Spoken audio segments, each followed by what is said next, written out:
Hello বন্ধুরা, কেমন আছো তোমরা সবাই? আশা করি অনেক অনেক ভালোই আছো।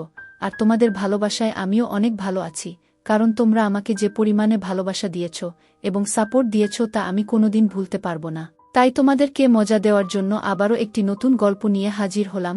গল্পটি শোনার মতো, আশা করি তোমাদের দাঁড়িয়ে যাবে এবং তোমরা হাতের কাজ করতে সবাই হেডফোন নিয়ে বসে যাও। যদি আমার গল্প শুনে মজা পাও তাহলে অবশ্যই আমার চ্যানেলটি সাবস্ক্রাইব করবে। তো চলো বন্ধুরা, আমরা কথা না বাড়িয়ে আসল গল্পে চলে যাই। আমি অনেক দেখাশোনার পরে শেষে একটা গরিব মেয়েকে বিয়ে করেছিলাম। তার একটা 13 বছরের বোন ছিল। বিয়ের সময় আমার বউয়ের সাথে তার বোনও আমার বাড়িতে চলে আসে, আর সে সারাদিন আমার বউয়ের সাথে থাকত। এতে আমার অনেক রাগ হতো। সে রাতের বেলায়ও আমাদের ঘরে এসে ঘুমাত। একদিন আমি আমার বউয়ের উপর অনেক রাগ দেখালাম আর অন্য ঘরে গিয়ে দরজা বন্ধ করে দিলাম। তারপরে যখন আমি ওই ঘরে ঢুকলাম তখন আমার মনটা বেরিয়ে গেল, কারণ ওখানে তো বিয়ের প্রথম রাতে যখন আমি ঘরে আসি তখন আমি অনেক আনন্দে ছিলাম। আমি বিয়ের প্রথম রাতের উপহারও তো এনেছিলামই, তার সাথেও ভালোবেসে আর একটা উপহার কিনে এনেছিলাম।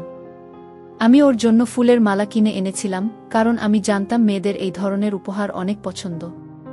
কিন্তু যেই আমি আমার ঘরের দরজাটা খুললাম আমি অবাক হয়ে উঠলাম। সামনের দৃশ্যটা অনেক আশ্চর্যের। আমার বউয়ের 13 বছরের বোন তার সাথে বসেছিল আর সে কাঁদছিল। এ কান্না কোনো সাধারণ কান্না নয়, সে অনেক কাঁদছিল। সে আমার রিক্তাকে অনেক চিন্তায় ফেলে দিয়েছিল। রিক্তা তার বোনকে ধরে সান্ত্বনা দিচ্ছিল। আমি গিয়ে জিজ্ঞেস করলাম, রিক্তা, ওর কি হয়েছে? ওর শরীর ঠিক আছে তো? রিক্তা বলে, হ্যাঁ ঠিক আছে। ও কাঁদছে কারণ আমি নতুন জীবন শুরু করতে চলেছি, তাই ওর মনে হচ্ছে ওকে দেখার আর কেউ নেই। ওকে দেখে আমার খারাপ মনে হয়। আমি এগিয়ে গিয়ে মীরার মাথায় হাত রেখে বলি, তোমার কোনো চিন্তা নেই। তুমি রিক্তার বোন হও, তার মানে তুমি আমারও বোন। তুমি আমাদের সাথে এই বাড়িতেই থাকবে। রিক্তা, তুমি এই কথাটা ওকে বলনি? রিক্তা বলে, হ্যাঁ আমি বলেছি, কিন্তু ও ছোট তো, ও ঠিক ভরসা পাচ্ছে না। কিছুদিন সময় দাও, ও ঠিক হয়ে যাবে। স্বামীর একটা কথা বলবো? আমি হেসে বলি, রিক্তা, তোমার অনুমতি নেওয়ার কোনো প্রয়োজন নেই। রিক্তা বলে, স্বামীরও কি আজ আমার সাথে ঘুমাতে পারে? যতদিন না ও স্বাবলম্বী হচ্ছে আমি ওকে ছাড়তে পারছি না। ও একা থাকতে অনেক ভয় পায়। মা বাবা এই পৃথিবী ছেড়ে চলে যাওয়ার পর থেকে ও ছোটখাটো ব্যাপারে ভয় পেয়ে নিজের শরীর খারাপ করে বসে। আমি বিয়ের পরে ওকে নিয়ে হাসপাতালে দৌড়াদৌড়ি করতে চাই না। আমি রিক্তার অসুবিধাটা বুঝতে পারি। আমি বলি, ঠিক আছে, তুমি আজ ওকে নিয়ে এই ঘরেই ঘুমিয়ে পড়ো। আমি বরং অন্য ঘরে গিয়ে ঘুমাচ্ছি। রিক্তা উঠে আমার কাছে এসে বলে, আপনার এই উপকার আমি কোনোদিন ভুলব না। আমি চিরটাকাল আপনার কাছে ঋণী থাকব। শুধু আপনাকে আর একটা অনুরোধ করছি, বাড়ির কেউ যেন জানতে না পারে যে আপনি অন্য ঘরে ঘুমাচ্ছেন। শ্রীলেখা অনেক তাড়াতাড়ি নিজেকে সামলে নেবে, তারপর সে আর রাগ করবে না। আমি বলি, রিক্তা, আমি তোমার অবস্থাটা বুঝতে পারছি। তুমি চিন্তা করো না। তাছাড়া কালকেই সব অতিথিরা ফের চলে যাবে। তারপর আমরা তিনজনেই এই ঘরে ঘুমাতে পারব। এই বলে আমি ঘর থেকে বেরিয়ে গেলাম। রিক্তাকে আমি শান্তি দিলাম, কিন্তু আমি নিজেকে কি করে শান্ত করি? আমি ভাবছিলাম যে শ্রীলেখা কি এইভাবে সব সময় আমাদের মধ্যে চলে আসবে? আমি কি রিক্তার কথা মেনে নিয়ে ভুল করলাম?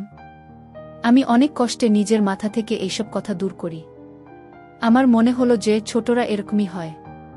তারা যাকে ভালোবাসে তাকে অন্য কারুর সাথে দেখতে পারে না। আমি শ্রীলেখার অনেক ভালোভাবে খেয়াল রাখতে শুরু করলাম। সে একটা সরল সাদাসিদে মেয়ে। সে একটু ভয় ভয় থাকে। এমনিতেই আমার এরকম ছোটদের উপর অনেক দয়া ছিল। আমি বুঝতে পারি যে তার সাথে অনেক খারাপ কিছু হয়েছে, তাই সে এই রকম হয়ে গেছে। আমাদের বিয়ের 1 সপ্তাহ পার হয়ে গেল, কিন্তু এখনও শ্রীলেখা তার দিদির ঘরে ঘুমিয়ে থাকে। একদিন আমি শ্রীলেখার জন্য একটা ব্যাগ কিনে আনি। আমার বই কিনে আনার ইচ্ছে ছিল, কিন্তু আনতে পারলাম না, কারণ আমি জানতাম না শ্রীলেখা কত দূর পড়াশোনা করেছে। আমি বাড়ি এসে দেখি রিক্তা রান্না করতে ব্যস্ত, আর শ্রীলেখা উঠোনে বসে তার দিদিকে দেখছে। আমি হাসি মুখে শ্রীলেখার পাশে গিয়ে বসলাম। রিক্তা আমাকে দেখে সাথে সাথেই সব কাজ ছেড়ে উঠোনে চলে আসে। আমি রিক্তাকে ইগনোর করে শ্রীলেখাকে বলি, দেখো শ্রীলেখা, আমি তোমার জন্য উপহার নিয়ে এসেছি। শ্রীলেখা আমাকে দেখে কাঁদতে শুরু করে। সে দৌড়ে গিয়ে তার দিদির পিছনের দিকে লুকিয়ে পড়ে। আমি ওর ব্যবহার দেখে অবাক হয়ে গেলাম। ও সব সময় এরকম লুকিয়ে লুকিয়ে কেন থাকে? কিন্তু তখন আমি জানতাম না যে এই কেনর উত্তর। যখন আমি জানতে পারবো তখন আমার একটা বড় কষ্ট পাব। আমি আদর করে বললাম, শ্রীলেখা আমার কাছে এসো। দেখো আমি তোমার জন্য ব্যাগ এনেছি। আমার কথা শুনে শ্রীলেখা আরও কাঁদতে শুরু করে। রিক্তা আমার দিকে রেগে তাকায় আর বলে, আপনি দয়া করে আমার বোনের থেকে দূরে থাকুন। আপনি আমার স্বামী হন, কিন্তু শ্রীলেখার তো কেউ হন না। তাই আপনি দয়া করে ওর সাথে কথা বলবেন না। রিক্তার কথাগুলো আমাকে অনেক আঘাত দিল। আমি তো শ্রীলেখাকে নিজের বোনের মতনই দেখতাম। আমার অনেক রাগ হয়ে গেল। আমি রিক্তাকে বলি, আমি যখন শ্রীলেখার কেউ হই না, তখন তাকে আমার বাড়িতে কেন রেখেছ? এই বলে আমি বাড়ি থেকে বেরিয়ে গেলাম। আমি রাস্তায় ঘুরতে থাকি। নিজের ব্যবহারের জন্য আমার আফসোস হচ্ছিল। শ্রীলেখা তো আমার বাড়িতে থেকে যায়নি। আমি ওকে থাকতে বলেছি, তাই ও আছে। বাড়িতে তো আমরা 3টে মাত্র লোক। ওরা আসার আগে আমার বাড়িটা একদম চুপচাপ আর ফাঁকা থাকত।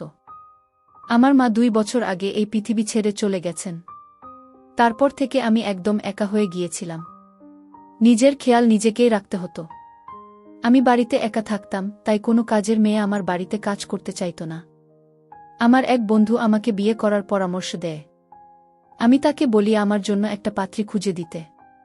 সে আমাকে বলে যে তার চেনা একটা গরিব মেয়ে আছে যার নাম রিক্তা। সে আমাকে বলেছিল যে রিক্তাকে বিয়ে করলে তার ছোট বোনকেও আমার বাড়িতে নিয়ে আসতে হবে। আমাকে তার দেখাশোনা করতে হবে। তার লেখাপড়ার খরচা দিতে হবে। তারপর ও যখন বড় হয়ে যাবে তখন একটা ভালো ছেলে দেখে তার বিয়ে দিয়ে দিতে হবে। আমিও উদার মনে রিক্তার বোনের দায়িত্ব নিতে রাজি হয়ে যাই। কারণ ভগবান আমাকে যা দিয়েছিল তাতে আমি অনায়াসে তার খাওয়া পড়া আর লেখাপড়ার খরচা চালাতে পারব। তখন কি আর আমি জানতাম যে শ্রীলেখা আর 5টা ছোটদের মতন নয়। সে একটু অন্যরকম। সে একদিন আমার গলার কাটা হয়ে উঠবে, যাকে আমি না গিলতে পারবো না ফেলতে পারবো। আমি ঠিক করলাম যে আমি কিছুদিন অপেক্ষা করব। দেখব যে শ্রীলেখার বোধ বুদ্ধি হয় কিনা। তারপর আমি কিছু একটা করব। আমি বাড়ি ফেরার আগে হোটেল থেকে খাবার কিনে নিয়ে গেলাম।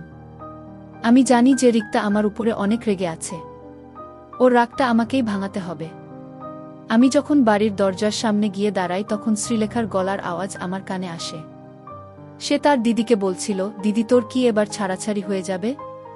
আর তুই আমার সাথে আমাদের বাড়িতে ফের চলে যাবি, যেখানে শুধু তুই আর আমি থাকব? তৃতীয় কোনো ব্যক্তিকে সহ্য করতে হবে না? রিক্তা রেগে গিয়ে শ্রীলেখাকে চুপ করতে বলে। শ্রীলেখা হাসতে শুরু করে আর বলে, এখন তো তোর রাগী স্বামীটা বাড়িতে নেই। এখন তুই আমাকে আমার আসল নাম ধরে ডাকতে পারিস। এই কথাটা শুনে আমি অনেক অবাক হলাম। শ্রীলেখার আরও একটা নাম আছে যেটা আমার থেকে লুকিয়ে রাখা হয়েছে। কিন্তু কেন? আমার মনে অনেকগুলো প্রশ্ন ঘুরপাক খাচ্ছিল, যার উত্তর আমার কাছে ছিল না। আমি দরজাটা খুলে বাড়ির ভিতরে ঢুকলাম। রিক্তা আমাকে দেখে দৌড়ে আসে আর বলে, আপনি কোথায় চলে গিয়েছিলেন? আমার আপনার জন্য অনেক চিন্তা হচ্ছিল। আমি এটা দেখে খুশি হলাম যে রিক্তা আমার উপরে রেগে নেই। আমরা যখন কথা বলছিলাম তখন শ্রীলেখা আবার কাঁদতে শুরু করে আর বলে, দিদি তুই এর সাথে কথা বলিস না। এ আমার দিকে রাগি রাগি চোখে তাকায়। তোর স্বামীটা অনেক খারাপ। রিক্তা সন্দেহের চোখে আমার দিকে তাকায়। আমি বলি, আমি কেন তোমার উপর রাগ করব শ্রীলেখা? রিক্তা বলে, আমি আপনাকে আগেও বলেছি আপনি আমার বোনের সাথে কথা বলবেন না। এই বলে সে রিক্তার হাত ধরে তাকে নিজের ঘরে নিয়ে চলে গেল। আমি হতবাক হয়ে দাঁড়িয়ে রইলাম। এবার আমার সন্দেহ হয় কিছু একটা গণ্ডগোল আছে।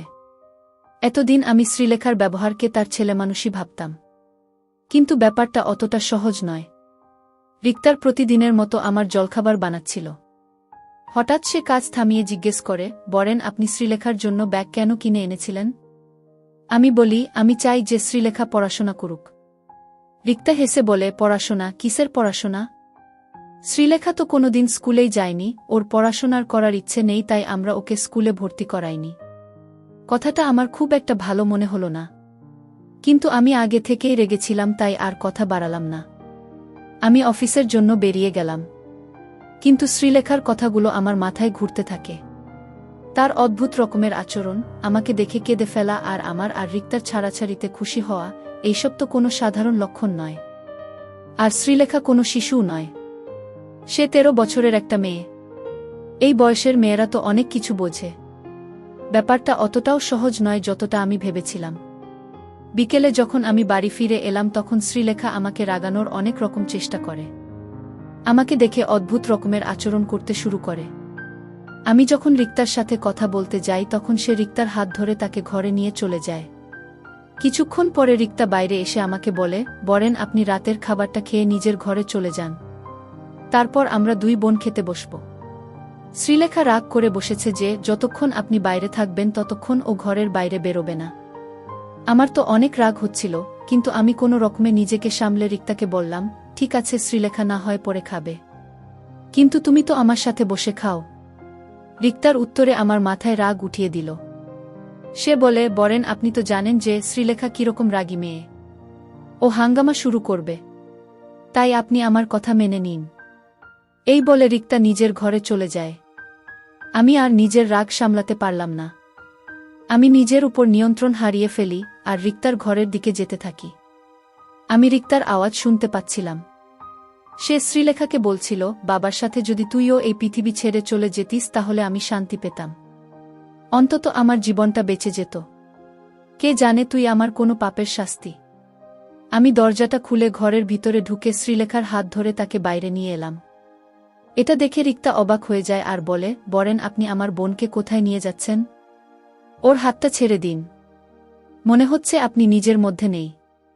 সত্যি বলতে আমি নিজের মধ্যে ছিলাম না। আমার বোধ বুদ্ধি কাজ করছিল না। যদি করত তাহলে আমি এমনটা করতাম না। আমি শ্রীলেখাকে নিয়ে গিয়ে অন্য একটা ঘরে বন্ধ করে দিলাম। তারপর রিক্তার হাত ধরে তাকে আমার ঘরে নিয়ে এলাম। এসে আমি রিক্তাকে জিজ্ঞেস করলাম, আমাকে সত্যি করে বলো তোমার বোন এরকম ব্যবহার কেন করে? রিক্তার চেহারার রং পরিবর্তন হয়ে গেছিল। সে কাঁদতে শুরু করে আর বলে, বরেন আপনার দুটি পায়ে পড়ি, আপনি আমার বোনকে ছেড়ে দিন। ও অনেক ভীতু, ও অনেক ভয় পেয়ে যাবে, ও শেষ হয়ে যাবে। ও একটা রাত তো দূরের কথা, একটা মুহূর্তে আমাকে ছাড়া থাকতে পারে না। আমি আওয়াজ করে বলি, কেন? আজকাল তো ছোট ছোট মেয়েরাও তাদের মাকে ছেড়ে থাকতে পারে।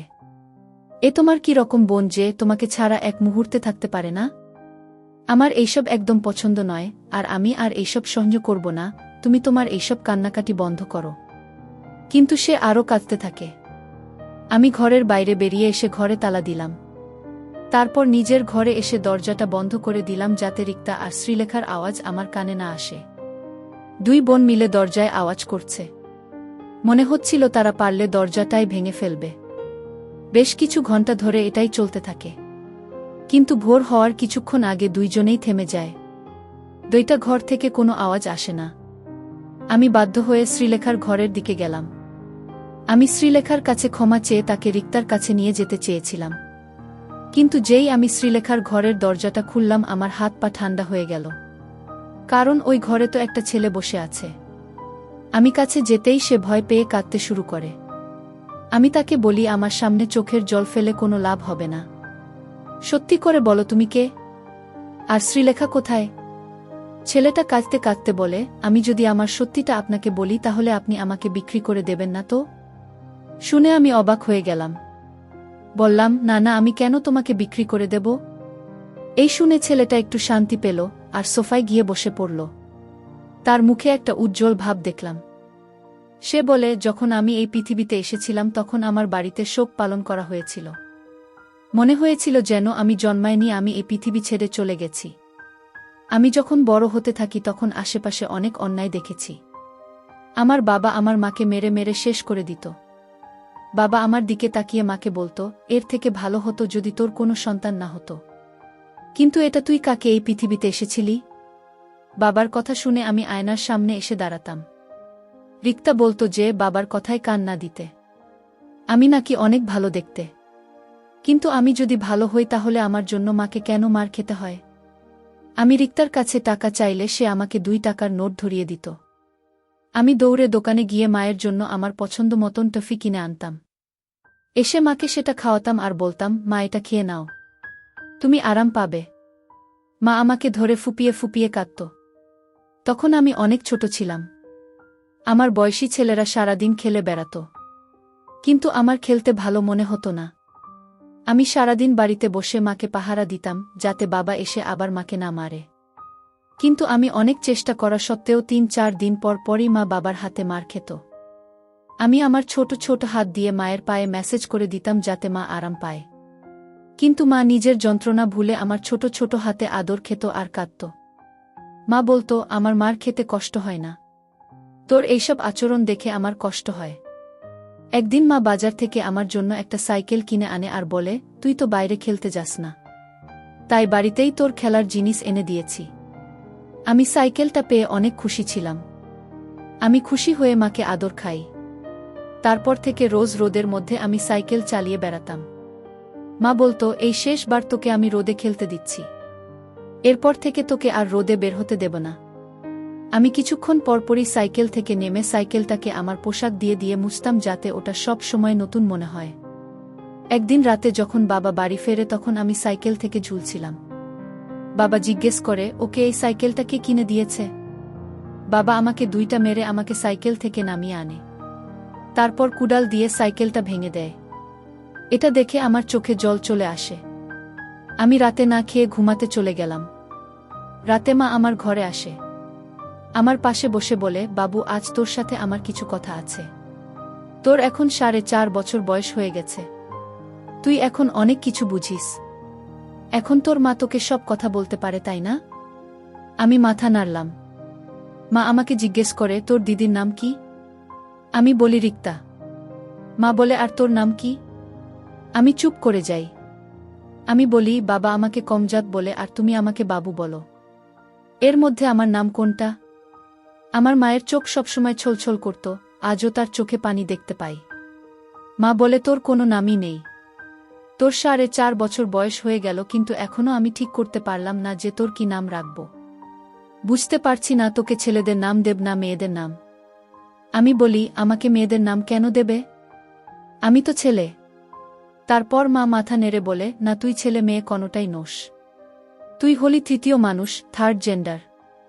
তখন আমার বয়স অনেক কম ছিল, তাই আমি মায়ের কথা ঠিক বুঝতে পারলাম না। মা বলে, আমি তোকে ছেলেদের নাম দেব না, কারণ তুই যখন বাইরে বেরোবি তখন লোকে অনেকটা কথা বলবে।